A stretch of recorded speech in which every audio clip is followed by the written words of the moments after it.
Hello guys, welcome to Indian affairs. I hope कि आपका आज का दिन शानदार हो और लाइफ में आपके जो भी गोल्स और टारगेट्स हैं आप सब उनको सक्सेसफुली अचीव करें। आज 4 मई की बात करें तो आज के दिन दो बहुत ही इंपॉर्टेंट डे सेलिब्रेट किए जाते हैं, कोल माइनर्स डे और international fire fighters day. Coal miners day को सेलिब्रेट करने के पीछे का उद्देश्य है आज के दिन कोल माइनिंग इंडस्ट्री में काम करने वाले वर्कर्स, स्पेशली मजदूरों की मेहनत, उनके हार्डवर्क को सम्मानित करना। अगर हम टीचर्स डे सेलिब्रेट कर सकते हैं, चिल्ड्रंस डे सेलिब्रेट कर सकते हैं, तो फिर कोल माइनर्स डे क्यों ना सेलिब्रेट करें। वहीं पर इंटरनेशनल फायर फाइटर्स डे को सेलिब्रेट करने का भी कुछ यही उद्देश्य है।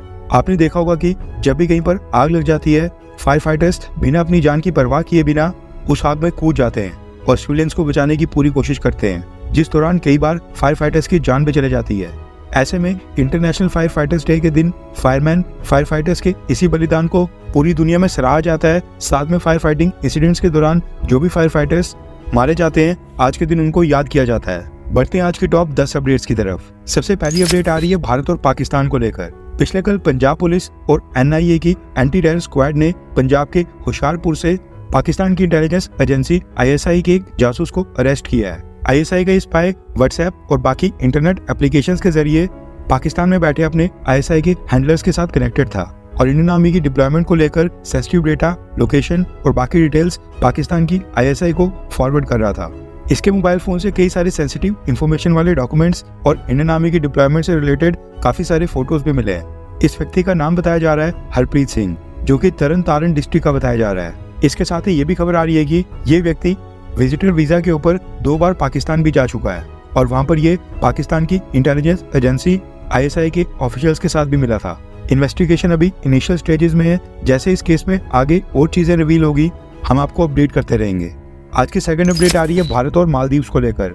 खबर आ रही है कि मालदीव्स के विदेश मंत्री मूसा जमीर अगले हफ्ते भारत के दौरे पर आ रहे हैं। डेट्स अभी फाइनलाइज नहीं हुई है, लेकिन बताया जा रहा है कि भारत आकर वो हमारे विदेश मंत्री डॉक्टर S जयशंकर सर के साथ मीटिंग करेंगे। इस साल के एंड तक मालदीव्स की सरकार को भारत को अप्रोक्सीमेटली 4,500 करोड़ रुपए लोन की रीपेमेंट करनी है और अब मालदीव्स की सरकार चाहती है कि भारत इस 4,500 करोड़ रुपए के सारे लोन को आगे एक्सटेंड करे या फिर डेब्ट रिलीफ की कोई घोषणा करे। इसके अलावा मालदीव्स की सरकार चाहती है कि भारत मालदीव्स के साथ लोकल करेंसी में ट्रेड करे और US डॉलर की जगह मालदीवियन रुपया में पेमेंट ले। अब देखना ही होगा कि क्या मोदी सरकार मालदीव्स की ये दोनों डिमांड्स मानती है या फिर नहीं।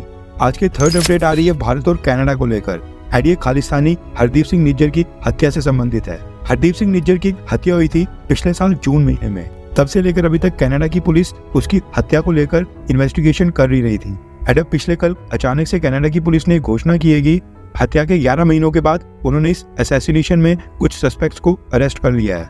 रॉयल कैनेडियन माउंटेड पुलिस का कहना है कि वो इस केस में लेट नहीं हुए हैं, बल्कि हरदीप सिंह निज्जर की हत्या करवाने वाले हिट स्क्वाड को उन्होंने कई महीने पहले ही आइडेंटिफाई कर लिया था और उन्होंने तब से इन सबको सर्विलांस के ऊपर रखा था। इनमें से कुछ शूटर्स थे, कुछ ड्राइवर्स और कुछ स्पॉटर्स थे। खबर है कि 2 अलग अलग जगह के ऊपर 2 अलग ऑपरेशंस में इन सब लोगों को अरेस्ट किया गया है और अब इनसे पूछताछ हो रही है। अभी तक इस अरेस्ट के बाद कनाडा की पुलिस ने भारत से लिंक्स के ऊपर अभी तक कुछ नहीं बोला है। जैसे ही भारत से रिलेटेड कोई स्टेटमेंट आती है, हम आपको अपडेट कर देंगे। आज की 4th अपडेट आ रही है भारत और अमेरिका को लेकर।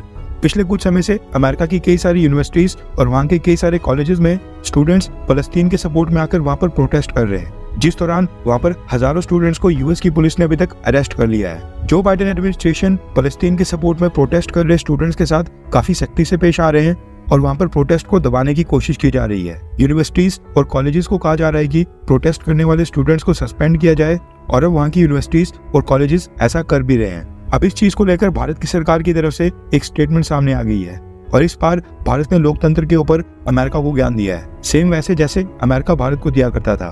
भारत के विदेश मंत्रालय ने अपनी एक स्टेटमेंट में कहा है कि अमेरिका की यूनिवर्सिटीज में जो ये विरोध प्रदर्शन चल रहे हैं, भारत इसके ऊपर नजर बनाए बैठे हैं और हमने इससे संबंधित कई सारी रिपोर्ट्स देखी हैं। भारत ने आगे कहा कि हर एक लोकतांत्रिक देश में अभिव्यक्ति की आजादी, जिम्मेदारी की भावना और उसी के साथ पब्लिक सेफ्टी और लॉ एंड ऑर्डर, इन सब चीजों के बीच एक सही बैलेंस बनाना बहुत ही जरूरी है। यानी कि ऐसा नहीं हो कि पब्लिक सेफ्टी और लॉ एंड ऑर्डर के नाम पर अभिव्यक्ति की आजादी को दबाया जाए। भारत ने अपने स्टेटमेंट में तो खैर ये नहीं कहा कि ये प्रोटेस्ट सही है या फिर गलत, या फिर जो बाइडेन एडमिनिस्ट्रेशन आज की डेट में वहाँ पर स्टूडेंट्स के साथ कर रहे हैं वो सही है या फिर गलत, लेकिन इनडायरेक्टली इस मसले के ऊपर भारत ने कमेंट करके ये साफ कर दिया कि जिस तरह से अमेरिका भारत के इंटरनल मैटर्स में बोलता है, ठीक उस तरह से भारत की सरकार भी अमेरिका के अंदरूनी मामलों के ऊपर कमेंट कर सकती है। आज की 5th अपडेट आ रही है भारत और ईरान को लेकर। आपको याद होगा पिछले महीने 13 अप्रैल को ईरान ने इजराइल से लिंक एक कार्गो शिप को रेड सी से डिटेन करके अपने पोर्ट के ऊपर ले लिया था। अभी शिप के ऊपर टोटल 17 भारत के क्रू मेंबर्स थे। इसलिए भारत सरकार उस दिन से ही ईरान के ऊपर प्रेशर डाल रही थी कि हमारे सभी नेशनल्स को जल्द से जल्द रिलीज कर दिया जाए। अब इस केस को लेकर गुड न्यूज आ रही है, क्योंकि पिछले कल देर शाम को ईरान ने भारत के 16 क्रू मेंबर्स को रिलीज कर दिया है, जिसके बाद अब वो सब के सब भारत वापस आ रहे हैं। एक फीमेल क्रू मेंबर को तो ईरान ने एक दिन के बाद ही भारत वापस भेज दिया था। ईरान के विदेश मंत्रालय ने अपनी स्टेटमेंट में कहा है कि ये जो कार्गो शिप उन्होंने डिटेन किया था, ये ईरान के वाटर्स में था, और जब ये शिप ईरान के वाटर्स में एंटर हुआ था, इसने ईरान के वाटर्स में आते ही अपने रडार्स को ऑफ कर दिया था, यानी बंद कर दिया था, जिससे ईरान के टेरिटोरियल वाटर्स में नेविगेशन के ऊपर खतरा पैदा हो गया था, एक सिक्योरिटी थ्रेट खड़ा हो गया था। लेकिन हमने शिप के क्रू मेंबर्स को ह्यूमैनिटेरियन ग्राउंड के ऊपर रिलीज करने का फैसला किया है, यानी मानवीय आधार के ऊपर हम इस शिप के क्रू मेंबर्स को रिलीज कर रहे हैं। आज की 6th अपडेट आ रही है भारत के फॉरेक्स रिजर्व्स को लेकर। आपको याद होगा पिछले महीने भारत ने फॉरेक्स रिजर्व्स के मामले में लाइफ टाइम हाई $648 बिलियन का फिगर टच किया था। अब उसके बाद भारत के फॉरेक्स रिजर्व्स पिछले 3 हफ्ते से लगातार नीचे गिरते ही जा रहे हैं। पिछले कल भी रिजर्व बैंक ऑफ इंडिया ने फॉरेन एक्सचेंज रिजर्व्स का लेटेस्ट डेटा रिलीज किया है, जिसमें बताया गया है कि पिछले हफ्ते भारत के फॉरेक्स रिजर्व्स में $2.4 बिलियन की ह्यूज गिरावट देखने को मिली है। अब इस गिरावट के बाद भारत के फॉरेक्स रिजर्व्स का लेटेस्ट फिगर है $637.9 बिलियन। आज की 7th अपडेट आ रही है भारत और बांग्लादेश को लेकर। दरअसल भारत और बांग्लादेश की सरकार के बीच एक मेमोरेंडम ऑफ अंडरस्टैंडिंग है, जिसके तहत भारत की सरकार बांग्लादेश के ब्यूरोक्रेट्स को भारत में ट्रेनिंग देती है। ये ट्रेनिंग होती है गुड गवर्नेंस के ऊपर, जिसके तहत बांग्लादेश के सिविल सर्वेंट्स, वहाँ के एडमिनिस्ट्रेटिव ऑफिसर्स भारत आकर एक कोर्स करते हैं, जिसमें उनको सिखाया जाता है कि पब्लिक तक गुड गवर्नेंस इनिशिएटिव्स को कैसे पहुंचाया जाए, पब्लिक ग्रीवियंसेस को कैसे डील करना है, कौन कौन से सेक्रेटेरिएट रिफॉर्म्स करने हैं, ई ऑफिस, एंटी करप्शन से कैसे डील करना है, और भी कई सारी चीजें बांग्लादेश के ब्यूरोक्रेट्स को सिखाई जाती हैं। इस MOU के तहत भारत ने अभी तक 71 कैपेसिटी बिल्डिंग प्रोग्राम्स चलाकर 2600 बांग्लादेशी सिविल सर्वेंट ऑफिसर्स को ट्रेनिंग दे दी है। एंड इस साल 2024 से 25 में भी भारत बांग्लादेश के 400 सिविल सर्वेंट्स को ट्रेन करने वाला है। अब ये MOU अगले साल 2025 में खत्म होने वाला था, लेकिन बांग्लादेश ने भारत से रिक्वेस्ट की है कि इस एग्रीमेंट को अगले 5 साल यानी 2025 से लेकर 2030 तक और एक्सटेंड किया जाए, जिसके लिए भारत की सरकार राजी हो गई है। अब साल 2025 से 2030 के बीच भारत बांग्लादेश के 1500 सिविल सर्विस ऑफिसर्स को गुड गवर्नेंस के ऊपर ट्रेनिंग देगा। आज की 8th अपडेट आ रही है अफ्रीका से। सबसे पहले आप ये वीडियो देखिए। वीडियो में एक चाइनीज कंपनी का मैनेजर अफ्रीका में लोकल अफ्रीकन मजदूरों की बहुत ही बेरहमी से पिटाई कर रहा है। आजकल अफ्रीका के देशों में ये दृश्य काफी आम हो गया है, क्योंकि अफ्रीका में आज की डेट में कई सारी चाइनीज कंपनीज ने वहाँ पर कई सारे प्रोजेक्ट्स का काम अपने हाथ ले रखा है, जिनमें वहाँ पर मैनेजमेंट और ऑफिसर लेवल के ऊपर सारा स्टाफ चाइनीज होता है, जबकि मजदूरी का काम वहाँ के लोकल अफ्रीकन्स करते हैं। एंड जब भी चाइनीज इंजीनियर्स या फिर मैनेजर्स अफ्रीकन मजदूरों के काम से खुश नहीं होते हैं, वो इसी तरह से लोकल अफ्रीकन्स की वहाँ पर पिटाई करते हैं। आज की 9th अपडेट आ रही है भारत और चाइना को लेकर। भारत में जो चाइना की एम्बेसी है, उसमें इस समय चाइना का कोई भी एम्बेसडर नहीं है। साल 2022 के अक्टूबर महीने के बाद से ही चाइना की भारत में जो एम्बेसी है, वो बिना एम्बेसडर के काम कर रही है, यानी 18 महीने हो गए हैं और चाइना ने भारत में अपना कोई भी एम्बेसडर अभी तक नहीं भेजा है। लेकिन अब खबर निकल कर आ रही है कि चाइना ने भारत के लिए अपने एम्बेसडर को चुन लिया है और अगले महीने लोकसभा इलेक्शंस के रिजल्ट्स के बाद चाइना भारत के लिए अपने नए एम्बेसडर की घोषणा कर लेगा।